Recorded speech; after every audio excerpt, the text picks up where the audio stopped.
Bonjour à toutes et à tous, heureux de vous retrouver pour une nouvelle émission de 100% Quintet. On va prendre la direction ce jeudi de l'hippodrome de Paris-Vincennes pour le prix Guy Lux et Léon Zitrone, une compétition réservée aux juments d'âge qui en découdront sur les 2700 mètres de la grande piste. Elles seront 13 à prendre part à cette épreuve et tous s'élanceront du même échelon de départ. Vous les connaissez bien, une ligne peut servir éventuellement de trame à notre papier. Il s'agit du prix Helen Johansson disputé le jour du prix d'Amérique. Allez, sans plus attendre, on va rentrer dans le vif du sujet en brossant le tableau des partantes. Allez, c'est parti, tout en haut du tableau, c'est le numéro 1, Milly, qui n'a rien montré de convaincant depuis son retour à Vincennes. Et à Vincennes, lors de ses incursions, elle n'a pas particulièrement fait d'étincelles. Le numéro 2, Flap Vive, voilà une bonne chance. Elle vient de terminer 3e d'Epsom d'Airfray et d'El Santo au Fort, qui ne sont pas les premiers venus. Elle a bien sûr une belle chance à défendre. Le numéro 4, Faradeco, je ne vais pas la juger sur sa récente contre-performance, elle peut se réhabiliter bien évidemment. Le numéro 5, Flaya Kaluma, elle est dure à l'effort et le fait de revenir sur un parcours de tenue de la grande piste ne lui posera pas de problème. Le numéro 6, CD, elle aurait pu prétendre monter sur le podium dans le prix Helen Johansson, justement, sans sa faute. Malheureusement, elle a compromis ses chances non loin du but. Le numéro 7, Eline, elle sera dépée par rapport à sa 4e place dans le prix Helen Johansson où elle évoluait ce jour-là, Ferré. Le numéro 9, Finn Collin, elle a beaucoup d'atouts pour elle. Elle reste sur 2 succès où elle a battu à chaque fois plusieurs concurrentes qu'elle retrouve dans cette compétition.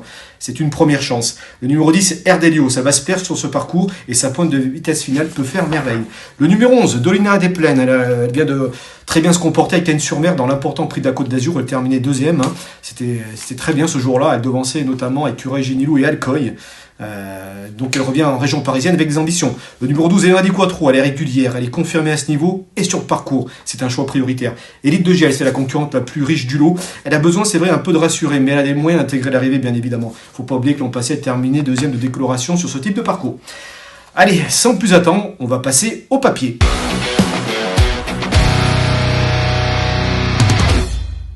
Tout en haut de ma sélection, j'ai placé le numéro 9, c'est Finn Collin. Quelle fin de course en dernier lieu dans le prix Helen Johansson. Justement, on a une vidéo à vous montrer, cette épreuve de référence. Elle terminait bien en pleine piste pour venir coiffer aux abords du poteau Elena Di Quattro qu'elle retrouve.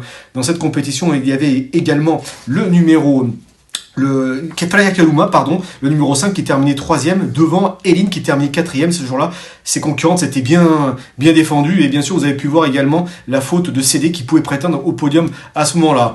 Et il y avait également Élite de Gel dans cette compétition et Flamme Vive qui a été disqualifiée. Élite de Gel se classait 9e. C'est une performance qui est très très bonne pour Finn Collin. Pour sa première tentative au niveau groupe 3, elle a tapé dans le mille tout simplement. C'est une jument qui est sur la montante et Mathieu Abrivard a déclaré dans nos colonnes qu'elle était restée au top, qu'elle pouvait aussi aller devant, mais il est préférable de la maintenir en embuscade. Alors bien sûr, c'est là une nouvelle fois un bon parcours. Enfin, l'autre fois, elle était quand même relayée un peu sur une 4e ligne avant de se dégager, mais elle a super bien fini. Son mentor pense qu'elle peut encore une fois jouer un tout premier rôle. Et nous aussi, on y croit. C'est pour cette raison que je vais le placer en tête de ma sélection. En 2e position, j'ai placé CD que je rachète bien évidemment. Elle sera cette fois-ci menée par Jean-Michel Bazir. Elle aurait pu prétendre, comme je le disais, au podium dans le prix Helen Johansson. Et revient sur un parcours où elle est l'une des plus véloces, la plus véloce exactement, avec Élite de GL, où elle a déjà marché une 12,5. Ça remonte à un peu plus d'1 an. C'était dans un quintet, me semble-t-il. Et donc un chrono comme ça lui ouvre des perspectives de victoire, bien évidemment. La distance lui importe, mais elle aura besoin du bon déroulement, comme le dit Jean-Michel Bazir dans nos colonnes. Et si elle a un déroulement favorable, elle peut prétendre à la victoire, a-t-il confié. En 3e position, j'ai placé le numéro 10, Erdelio. C'est un peu ma chouchoute dans cette épreuve. Je ne vais pas lui tenir rigueur de sa récente 8e place derrière Equinox et Dreamer Chenu, qui ne sont pas les premiers venus, bien sûr.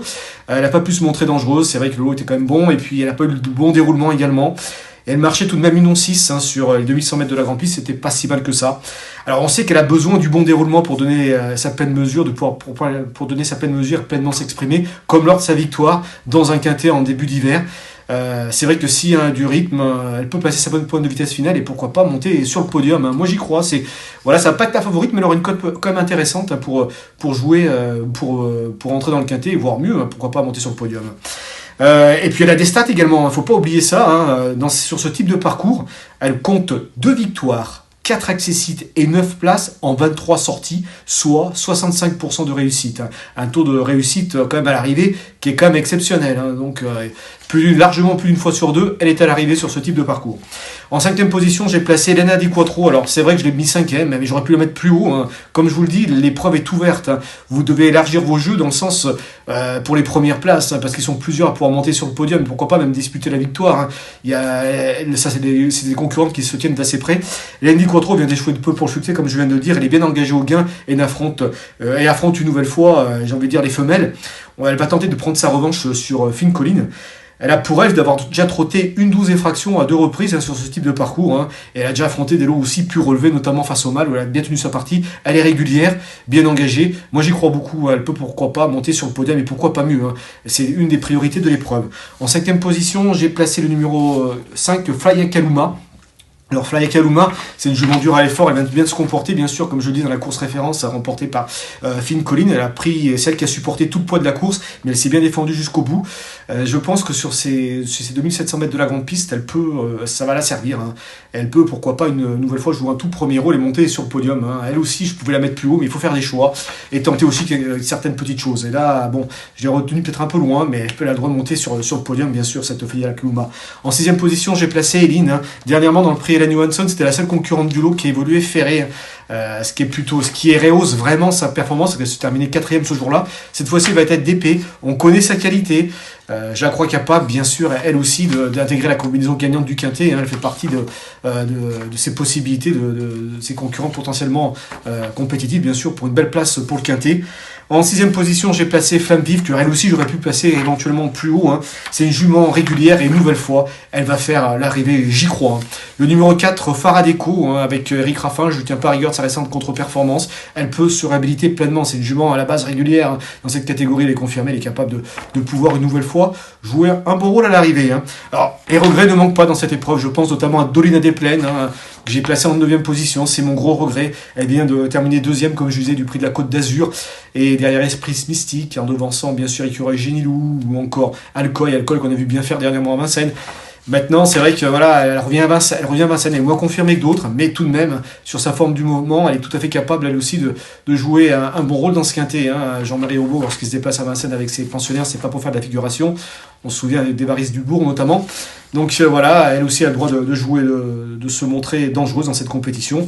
Et bien sûr, voilà, donc dans le plan des regrets, dans le chapitre des regrets, il y a Elite de Gel également, qui a déjà marché plus d'une fois une 12 effractions sur ce type de parcours en montrant sa vraie valeur. Elle est capable, elle aussi, d'intégrer le quintet, d'autant qu'elle est superbement engagée au plafond des gains.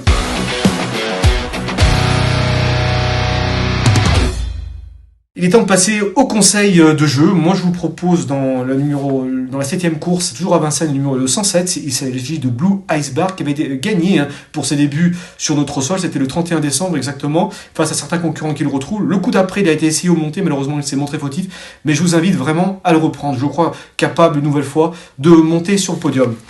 Eh bien écoutez, chers amis, il ne me reste plus qu'à vous remercier de votre fidélité. Et je vous dis à très bientôt pour un nouveau 100% quintet. À très bientôt, merci.